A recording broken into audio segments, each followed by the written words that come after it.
Hey, what is up, guys? It is your boy, Kingdom Soldier.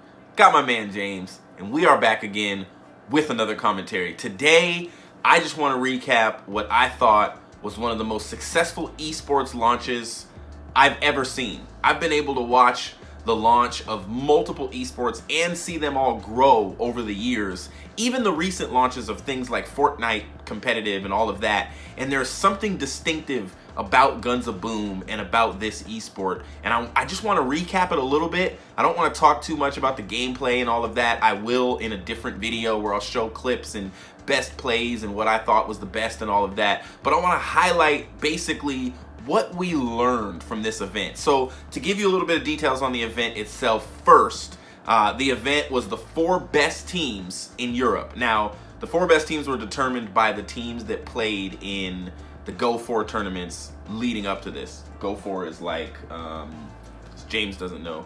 I don't even know what Go4 stands for, but Go4 are the online tournaments that they started with Guns of Boom a couple months ago. There's a $400 tournament every week and a $2,000 tournament once a month for NA and EU. And that's how they chose, based on points, how much you won, who was gonna be in this tournament that we just saw. The 4 teams that made it were YAKUZA, Bact, which are the 2 teams that were in the last Go4 final, with YAKUZA 3-0ing Bact. And Bact, notable, is the only team that has won back-to-back championships for the Go4s. And they have been in every single Go4 final. And then you have JUGG, which is kind of a fan favorite team. They used to be the best team, and now YAKUZA and Bact both have kind of taken that spot away from them. And then finally you had Forze, which is the only team in Guns of Boom that was picked up by a esports organization. All the other ones are basically the same teams they created and the same clans they created in Guns of Boom. If you are a Guns of Boom player and you didn't see it, you didn't watch it, you didn't check it out, I kind of implore you to check it out. I will leave a link in the description, and I will leave a link somewhere in the video or something like that in the comments, you know, so that you guys can go to it. So what did we learn from this event? The first thing I want to show you guys, and I don't know if you're going to be able to see it, but I'm going to show you anyway, but I take notes, like a lot of notes, and these are the notes that I took, if you can see them playing on the screen. These are just me scrolling through my notes on my phone, all the notes that I took for this event. Scrolling. I took notes on every single match. I took stats, I took details, and the reason I took all those notes is because I want to get involved with the competitive scene for Guns of Boom. We are barely scratching the surface for what I believe can be a very successful esport on mobile. I actually think that Guns of Boom, because of its uniqueness and its distinctiveness in that PUBG already had a game on console and PC before they created PUBG Mobile. Fortnite, same thing. What is it called? Critical Ops, C-Ops. That seems to be a pretty popular mobile esport, but that's just CSGO on the cell phone. So Guns of Boom is a game that was created distinctively for the cell phone, for the mobile phone, for mobile devices, and now is a mobile esport. And so I think that that's one of the things that makes it extremely, has a great and bright future, I'll say that. So the first thing really that we learned from this event, well, I'll tell you, 4th place went to Forze, 3rd place went to JUGG, 2nd place went to Bact, and 1st place went to YAKUZA. First thing I learned, James, is that YAKUZA and Bact are easily the best 2 teams in the game. What? Easily, in my opinion. Now, some people might not say this. They made it to the grand finals, but it's the way that they did it. So if you look at Forze's total map count at this event for this was 1 and 4. They played in their first match and they won it 2-1, and then they lost it 0-2, and then the next match they lost 1-3. So they were in the first round, they lost 2-0, they got swept, and then in their next match in the losers bracket they lost as well. So they were that one team that actually didn't win anything. They won 1 map and that was it. And that's one of the things that I'll say. What did I learn about Forza? Their body language was really bad. You could tell that this was a team that they didn't really want to play with each other. Like, there was games where one of their players, and I don't know what his name was, but he was just slouched back, chilling on his phone, you know, in between matches. And you could tell in between maps, they didn't want to talk to each other. And Forza, to me, seems like the type of team that was really successful online because they're really good at slaying. But when they had to communicate at a high level at this LAN, they just didn't come through. And they showed up as, I mean, I don't want to say the worst team, but yeah, they were the worst team. So they did walk away with $2,500, which is great. I am looking at my notes so that I don't just talk to you guys, because this video could be like an hour long if I do that. Me and James could talk forever about Guns of Boom. So they did walk away with $2,500 and 4th place. The 3rd place team, back to back. Oh, actually, the 3rd place team was JUGG. JUGG had a total 2 and 7 map count. Now, James, this is actually even sadder than what happened with the other team, because at least Forza only played in 2 matches and then they were done. You know what I'm saying? And it wasn't so many maps. JUGG played a total of 9 maps. They went 2 and 7, and the way they did it is they won their first match 2 and 1. Then they went to the winners final and got 3-0'd. Then they dropped down to the losers final and got 3-0'd. Nobody expected this from JUGG. Like, they went in the winners final, they faced up against YAKUZA, and they got swept. And then they went down to the losers final and faced up against Back, and they got swept. And it was really just, it was rather unfortunate to watch, because JUGG seemed a little bit better communication-wise than Forza, but they still struggled. And in an esports event, when you drop 6 maps in a row, and that's how you lose out of the tournament, that is painful. They did walk away with $5,000 for getting 3rd place, but it was really unfortunate. And for JUGG, in my opinion, they had the same challenges as Forza. And one of the things I noticed is that Forza and JUGG both would outslay their opponent. I remember there was one match where JUGG outslayed, I believe it was back-to-back, 42-36, and still lost. How? Because they weren't playing TDM. They were playing control points. Control points and King of the Hill, JUGG just had no chance with. And in my opinion, if this was an all TDM event, JUGG may have won. They had great slayers on their team. They had people going off, and we'll talk about some notable stats in a moment. But JUGG finished 3rd, walked away with $5,000. Now, the best 2 teams, in my opinion, in the EU, hands down, are Back and YAKUZA. Back walked away with 2nd place. They had a total map count of 10 and 8. They still had a winning map count of 10 and 8, with 7 of their 8 losses at the hands of YAKUZA. They dominated Back and Forza, or they dominated JUGG and Forza, but 7 of their losses came from YAKUZA. But on the YAKUZA side, I think all of their losses came to Back. So same, you know, these 2 teams definitely compete with each other. And I'll tell you guys in a second why I think YAKUZA edged it out and why they won. But Back ended up with 10 and 8, with 7 of their losses coming to YAKUZA. They got 2nd place, $12,500 just to play some video games for a couple days and get flown out to Poland. It had to be great. You'll love to see it. $12,500 for Back. They were a resilient team, in my opinion, and they had who is arguably the most popular player in Killing Machine, and probably between him and Lord Mano, it would be a competition for who's the most individually talented. But the things that Killing Machine was doing with sniper rifles in this event, utterly ridiculous. And I'll talk about some of what Killing Machine did in a moment. And the number 1 team by far at this event and in the EU in general, after winning the last Go 4, I predict that they're going to win some more Go 4s, and Back is no longer going to be the only team to win back-to-back Go 4 tournaments, is YAKUZA. And YAKUZA dominated at this event. 10 and 5 map count. They swept Forza, swept JUGG. They didn't experience any losses unless they were facing back-to-back. Yeah. They lost 1 to back-to-back in the beginning, and then they got the 2 sweeps, and then they faced back-to-back again. And when they faced back-to-back in the grand finals, they had only lost 1 map. and that was 2 back-to-back. And so the grand finals was epic. It was amazing. The way that it played out, in my opinion, because I think it's interesting that YAKUZA was 7-5 versus back-to-back.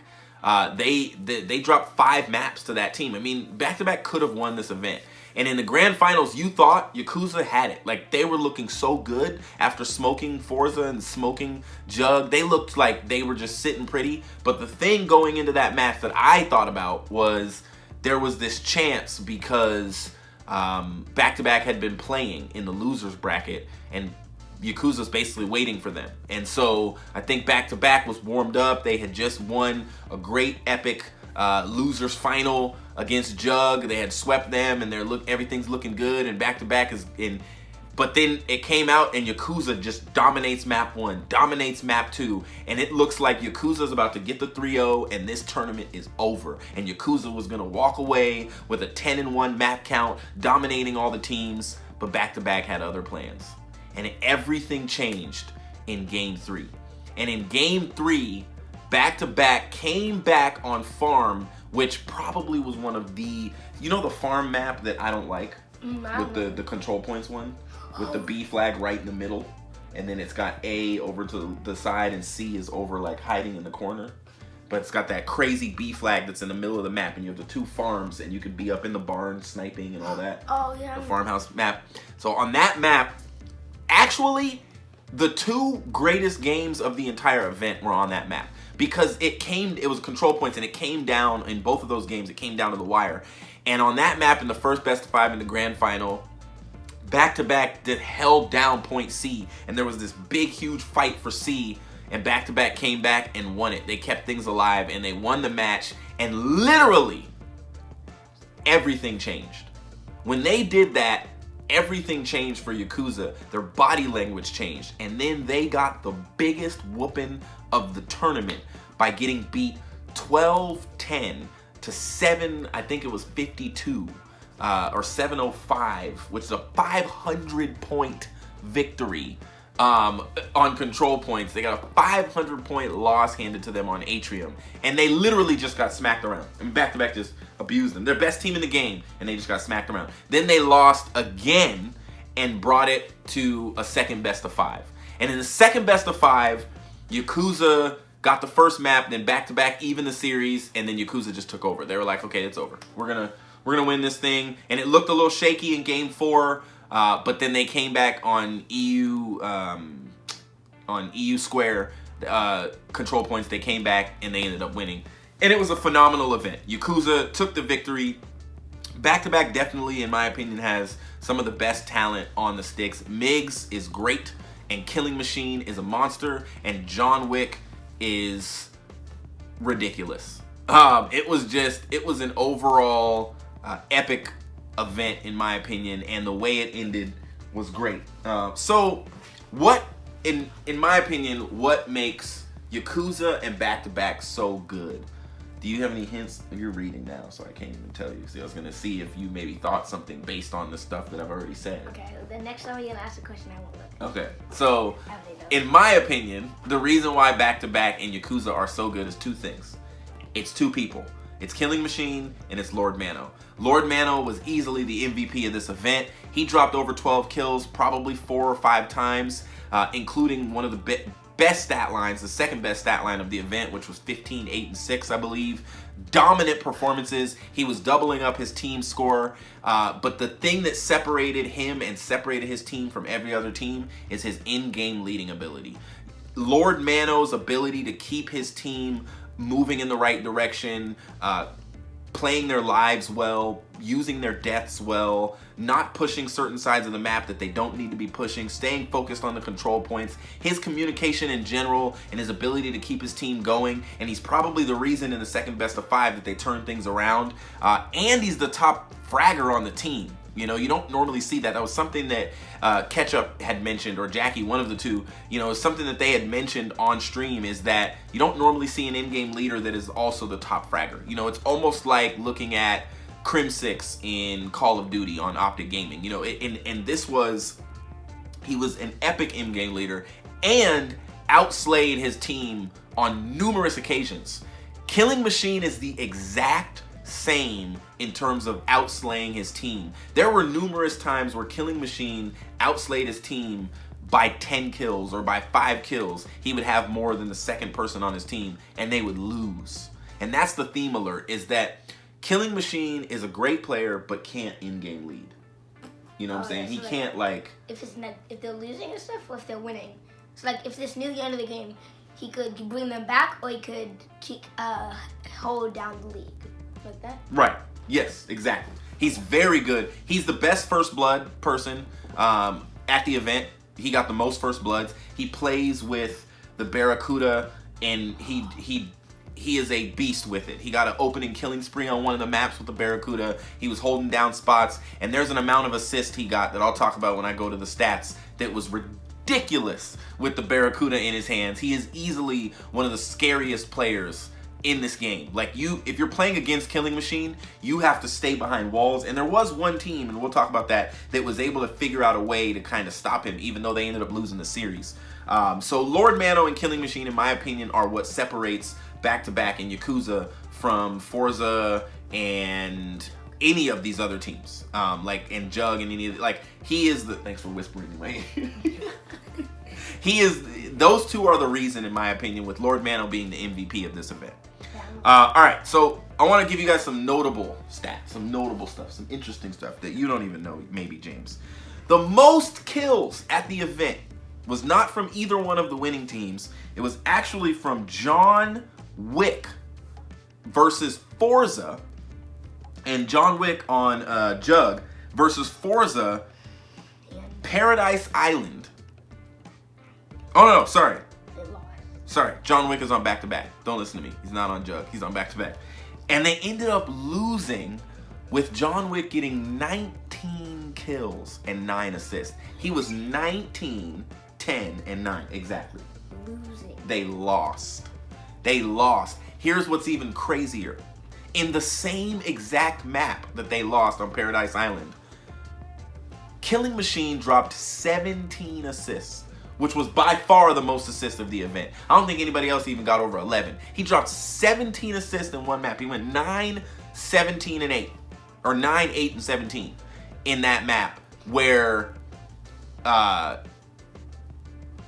what's his name? John Wick. I don't know why I'm forgetting John Wick. It's such an easy name. He's a famous like character in movies. John Wick dropped 19. And it was so tragic. It was like, this dude just went off on the main stage, and they lost. It was very sad. And I think the way they figured out how to play in this game, they figured out how to play Killing Machine was when he would shoot them, they would hide, and someone else would kill him. Because those 17 assists, that probably means John Wick got a lot of those kills. I mean, if someone's getting 17 assists, you probably are going to have 19 kills. And so he was picking up and cleaning up these kills, but nobody was capturing the point. And they ended up losing Paradise Island. And it wasn't like really close. It was like they just got outplayed and out-teamworked against Forze. And that was Forze's only win. The only victory was on that. It was crazy. 19 and 17. Let's see. Another notable, Killing Machine had a Barracuda killing spree to open a map. And I'm trying to remember what map it was on. I don't remember what map it was on. But to open the series versus Forze, Killing Machine had a Barracuda killing spree to open up the map. And it was like, you knew they were going to win. And they didn't just win. They stomped them 502 to 252. Like, it was ridiculous. It was just a stomping. Like, it was the worst TDM stomping of the weekend. Or of the event. T-Mac from JUGG, the only quadra kill of the entire event. Now, quadra kill, if you don't know because you've never had one, because they're not easy, you have to kill every single person on the other team, because Guns of Boom is always 4-on-4. So you have to kill the entire enemy team within like 8 seconds in order to get a quadra kill. They have to be by each other. They have to be by each other, or you have to do what T-Mac did, which is use a Barracuda. He had 3 of those kills with the Barracuda and 1 with the Porcupine. So he was like snipe, snipe, snipe, pork. And it was beautiful. And it actually helped his team stay in the game because it was like a mid-map killing spree that happened, and it was just great. And when T-Mac did that, he got 16 kills in addition to that quadra kill. So he didn't just get sometimes you see a player with 6 kills and 4 of them were part of a quadra, so they died a lot, But he got 16 kills, and that was the second most kills of the event. And that was to help Forze get swept, unfortunately, by JUGG. Some interesting stats that I want to state. The Thanatos actually got seen on stream. Killing Machine, of course, the guy who can use any weapon. Killing Machine pulled out a Thanatos only for one match when they were playing against JUGG, and it was successful. He actually used the Thanatos well. I was excited because he has a Thanatos. I'm a Thanatos user, and I love the Thanatos. It is my weapon. I honestly, if I had to choose one gold weapon, because I only have the Thanatos right now, I don't have a JUGG or a Pork or anything like that, or a Odin. If I had to pick one, I would either get the Odin or the Porcupine. Be one of those two, because I'm using a level 4 Ranger right now. So when I'm playing against level 50s like I did yesterday, I have to stay away from them with my Thanatos. So Military Warehouse, which is a favorite map of mine, was only played one time, and it wasn't played until the second best of 5 in the grand final. And Military Warehouse is like the greenish map. It's very easy to spawn trap. Very easy to keep people in their base, which is why TDM actually wasn't played very much at this event, probably because it's so slay heavy. But like I said, if TDM was the only game type, JUGG probably could have won, maybe even Forza. It's just the teamwork is what won this event from back-to-back and YAKUZA. Teamwork. Let me see. Most dominant. Oh wait, JUGG. Another notable statistic. JUGG and back-to-back both had multiple games where they outslayed their opponents and lost. Multiple games. Like, not just one game. They had multiple maps where they outslayed their opponent and lost. And again, this is watching the development of Guns of Boom. This is what this game is becoming, is that teamwork matters. There is a difference in a winning team and a losing team. You can't just slay out. And then lastly, the most dominant victories, I mentioned one of them. They were both in the exact same series. It was YAKUZA versus back-to-back, the two top teams. And when they were playing each other in the first best of 5, YAKUZA 502 to 252 over back-to-back on Skyscraper TDM. And then and they kept Migs, who had dropped a 14-7 in the series before that against Forze, I believe, or against JUGG. He had dropped a 14-7 2.0 KD with a killing spree in the middle of the game that basically kept back-to-back in that series versus JUGG. They kept him to 1 and 8. He got 1 kill and 8 deaths. That was actually the worst stat line of the event, unfortunately. Now Migs is great. Migs is top slayer. He's a great player for that team. But he definitely had some challenges there. And then of course I already mentioned it, but the back-to-back Atrium control points over YAKUZA, 1202 to 710. It demoralized YAKUZA. YAKUZA lost that, and then they lost the next map to force the second best of 5. Like, they got reverse swept in the first best of 5. And after that loss, you could kind of tell, because their body, even Lord Mano, who was their in-game leader, their vocal guy, their, keeping the team going, they had their head in their hands on stream. It was a little bit of a struggle. I think if coaches ever come into play with Guns of Boom, this will be, something that... Keep your head up. Exactly. That's right. All right, so the couple things I want to mention that I learned from this event. Number 1, Stannis and Game Insight. And Stannis is the guy that I think I showed you that created the game. Oh, yeah. He's like so proud of it. Like, Stannis and Game Insight are not playing around. This was probably, in my humble opinion, one of the best esports launches I've ever seen. There was 50,000 plus views on the YouTube stream, and people are still watching it, and over 11,000 likes. That's huge. When a video with 50,000 views gets 11,000 likes, and it's the first time an event has ever been done like this, like, amazing. And then there was 12,000, I believe, concurrent viewers on Twitch as well.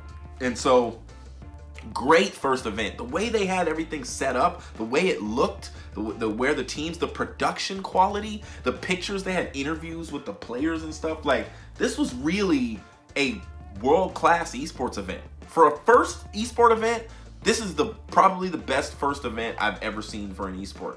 Like, what they did is they got with ESL and said, we want to do high level. And they did high level. They had great casters. They had great analysts. I mean, it was just an epic and phenomenal event from top to bottom. Every team had jerseys. I mean, it was really, really good. And I learned about players and about teams because they had the player interviews and everything. What's up? Can I show you that later? Yes, I can show you that later. The next thing I wanted to mention is Guns of Boom has a bright future in esports. And I kind of already said this and said why. It's because it's unique. Guns of Boom was created for mobile phones. It was created as a mobile game. And it's successful. Tens of millions of downloads. People are playing this. This game has a future and a runway and a path that this is something we've never seen. You know, this is something that is extremely unique. And I think Guns of Boom is going to really propel itself forward as the premier mobile esport over Critical Ops and everything else that's played. All right, we're almost done. So the last couple of things I want to say is about the skill gap. So skill gap. It's one of the things that people talk about when they watch professional esports. Like right now in Call of Duty, there is a lot of people are complaining and saying there's no skill gap in professional Call of Duty because a lot of the teams are very similar to each other. What we learned at this event is that there are dominant pro teams and then there's pro teams that have some learning to do. There's actually pro teams that have some roster changes they might need to make. And this is where Guns of Boom can win. And I'll say this to Game Insight or whoever's watching from Guns of Boom, Stannis or whoever, community development team. The way that Guns of Boom can win is if Guns of Boom creates a player environment and rules and barriers and borders about roster changes and trades and when they happen and how they're publicized. If Guns of Boom does that right now. Or if it becomes like a sport or something. That's my point. Oh. Because every esport that has grown to magnanimous level, the biggest struggle a lot of them have is the players want to move teams. The org doesn't want the players to move, but there's no contracts in place or there's no rules in place about it. And I've watched, because I was involved with Call of Duty for 7 years, I've watched year after year to where now finally players in Call of Duty have salaries. Now, I don't expect Guns of Boom players to have salaries, but players in Call of Duty, professional Call of Duty have salaries. It's just like CSGO or League of Legends or any of the other large esports. They have salaries, they are paid, and now everybody does it. Gears does it, Overwatch does it, Halo does it. Everybody is trying to take care of their players, and there's rules in place. There's times when rosters can change, because if I'm any player in Guns of Boom right now, I want to play with Lord Mana. And if I'm Killing Machine, I would even hit him up and be like, hey, you got a spot on the squad? If I'm Killing Machine, he lives in the NA, which has more money. The North American tournament's payout is $120,000 as opposed to $40,000 for the EU one. If I'm Killing Machine, I'm looking at all of the top teams in the NA, because I live in Georgia, and saying, who wants me?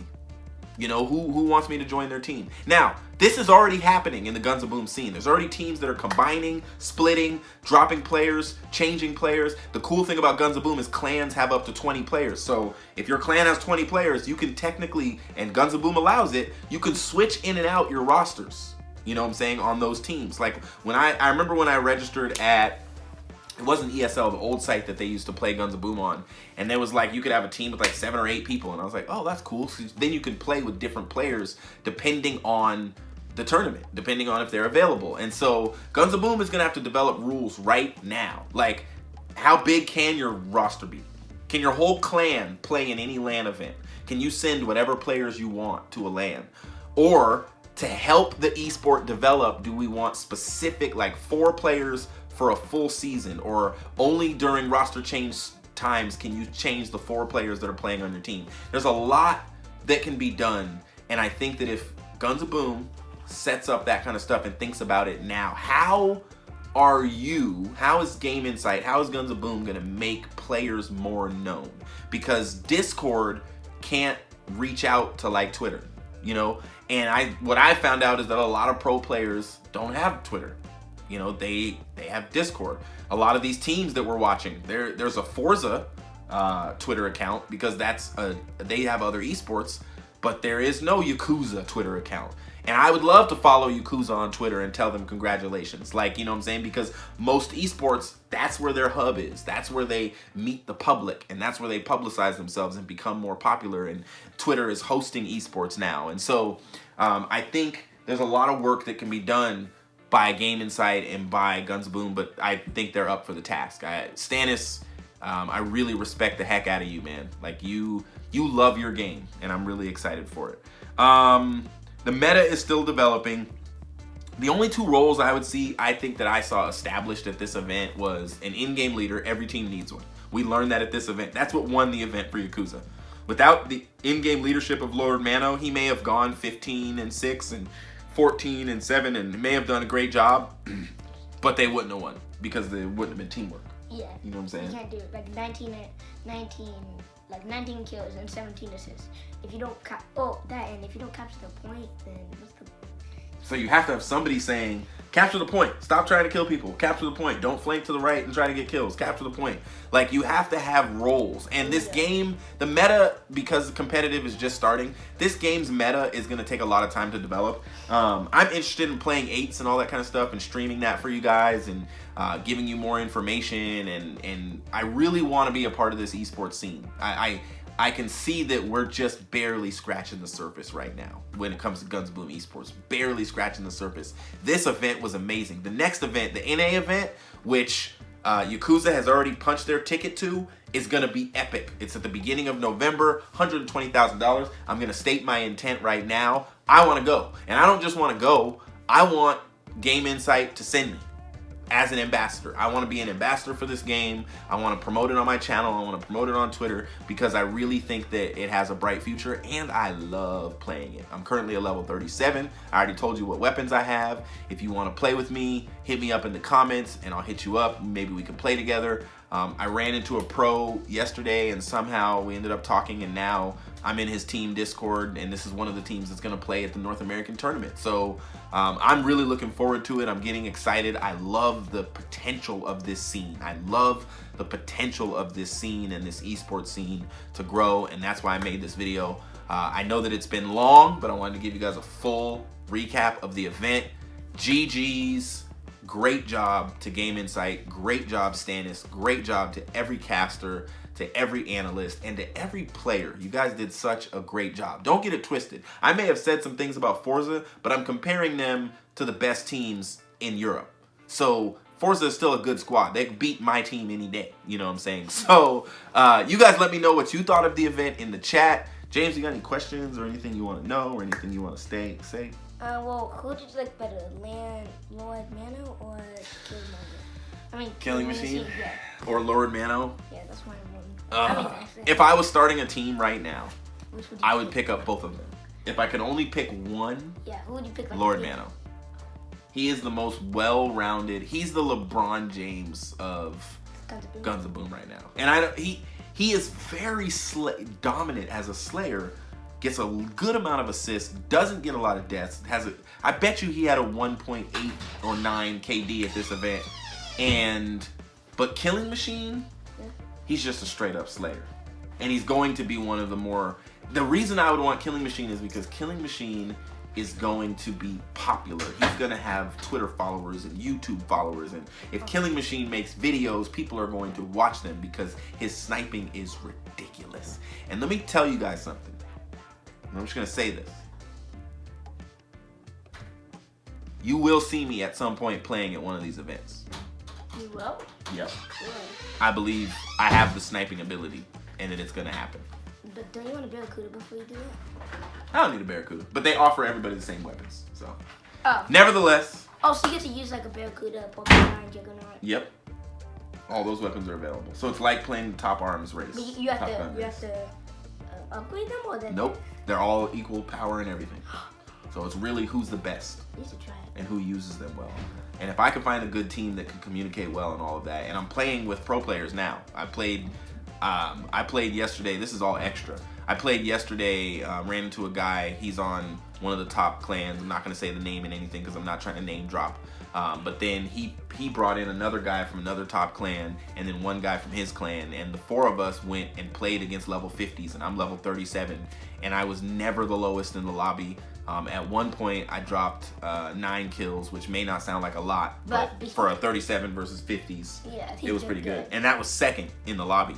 And in 2 of the games, I saved the game for my team with killing sprees at the very end. With the Thanatos. Yes, yeah. I was going off, sniping the mess out of level 50s with my Thanatos. And I loved it because they'd be Barracuda, you know, they'd have Barracuda, Odin, all this kind of stuff, and I would come around the corner and just pow. I love being a lead sniper, and I think that role, the way that Killing Machine plays it, the difference between me and Killing Machine is I could be an in-game leader, I think that I could be an in-game leader while sniping, but I wouldn't want to be. I would just want to be a lead sniper like Killing Machine. Killing Machine needs a Lord Mano on his team. So that he knows what to do, who to snipe. Well, really, so his teammates know what to do. He's that talented that if you just let him do his thing, he's going to be successful. There was one time when he was the lowest on his team with 13 kills. But he had the most kills on his team, but the lowest score because he wasn't getting multi-kills and he was individually performing well, but they weren't performing well as a team. Yes, you need a leader. Yeah, an in-game leader. That's in my opinion with back-to-back, if they got an in-game leader, them and YAKUZA are like neck and neck. And I don't know who that is. I don't know if there's an in-game leader somewhere else that's available. But I think if back-to-back got an in-game leader, they'd be pretty scary, in my opinion. YAKUZA right now doesn't need anything. They have a full squad that all are capable of slaying well. And the most important thing is that they talk the same language when you listen to their interviews. Like they're really about team and teamwork and communication. Yeah, but what was it called? Forze?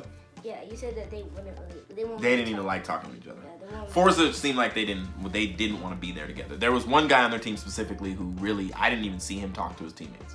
And every time they lost, he would kind of just sit back and kind of sigh and then look back at his phone. And I think Forze was like, we just need to slay out. And they looked at kills, and they probably looked at who had the least kills and said they did the least work. But Guns of Boom doesn't work like that. You can use your deaths wisely in Guns of Boom. Like, it's where, there was a game when I was playing with the level 50s yesterday where I was playing, I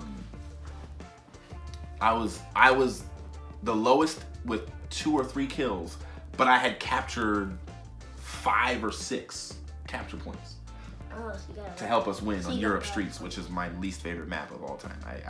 If I was on a pro team, I would never pick Europe Streets ever. I would Europe Square or whatever it's called. I just don't like that map. It's like you can go up here, then you jump down. Yes. And A and C are on opposite ends. That guy with the thunder. Okay. And there's a bus in the middle with the B flag. The B flag is like covered. It's like. It is the most, and the reason I don't like it is because it's hard to snipe on.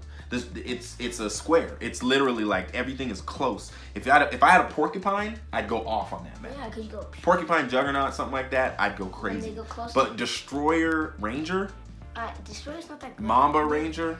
Ranger's not that good. Ranger is only level 4, so it doesn't do that. Exactly. I need a pork or something, and I try to use my Thanatos, but it makes me have to sit. I have to sit way back on B. Anyway, you guys are just listening to random conversation now. Any more questions or anything? Can I see your phone? I want to see if there's any status or something I cannot see. Okay, let me see. James is looking at the phone to see if he's got any questions for me. Which team is John Wick on again? He's on Jug, I think. Jug? Oh, so they beat Forze, but then why did they lose? Oh, they lost this game. They lost that map. Wait, Killing Machine's on their team. Oh, so he's on back-to-back.